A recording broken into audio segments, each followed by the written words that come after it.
نبی پاک صلی اللہ تعالیٰ علیہ وسلم نا مسجد شریف میں آئے نماز پڑھانے۔ بہت سارے لوگ نا بچپن سے بڑی محبت والے ہوتے ہیں، چھوٹے ہوتے بڑے پیار والے ہوتے ہیں، عشق لگا سی کھیڈاں کھیڈ دی دو۔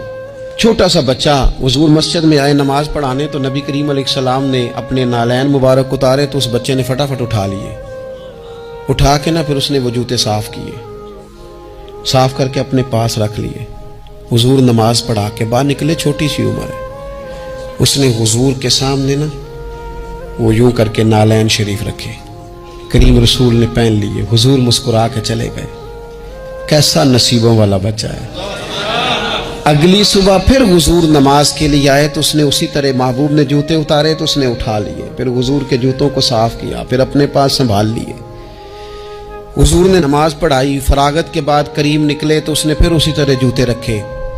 تیسرا دن ہوا، وہ یوں سامنے کھڑا ہے، حضور نے یوں مسکرا کے دیکھا، کریم نے دیکھا، محبوب نے جوتے اتارے، اس نے تھامے، صاف کیے، اپنے پاس رکھ لیے۔ حضور تکمیل نماز پر باہر نکلے، جوتے اس نے سامنے رکھے۔ اب حضور نے پوچھا بیٹا کیا نام ہے؟ یعنی حضور نے پوچھا، نبی کریم میں نے سنا ہے وہ بن سنور کر میری عیادت کو آ رہے ہیں۔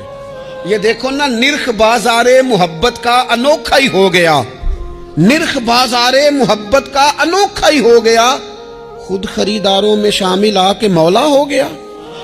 یعنی حضور نے خود حال پوچھ لیا، نبی کریم نے حال پوچھا کیا نام ہے؟ اس نے کہا فلاں نام۔ باپ کا کیا نام ہے؟ حضور فلاں بن فلاں۔ کس قبیلے سے ہو؟ یا رسول اللہ فلانے قبیلے سے۔ فرمایا تمہیں کس نے کہا میرے جوتے اٹھاؤ، صاف کرو، پاس رکھو، جب نکلوں تو دو؟ عرض کرنے لگے حضور کسی نے بھی نہیں کہا، میرا دل کرتا ہے۔ یا رسول اللہ میرا دل کرتا ہے، مجھے کسی نے بھی نہیں کہا۔ محبوب کریم نے نا وہیں کھڑے کھڑے دوبارہ رخ پھیرا مسجد کی جانب، کعبے کی جانب منہ کر کے حضور فرمانے لگے اے اللہ، یہ تجھے راضی کرنا چاہتا ہے، تو بھی اس سے راضی ہو جا۔ اے اللہ، جیسے یہ میری خوشی چاہتا ہے تو بھی اسے خوش کر دے۔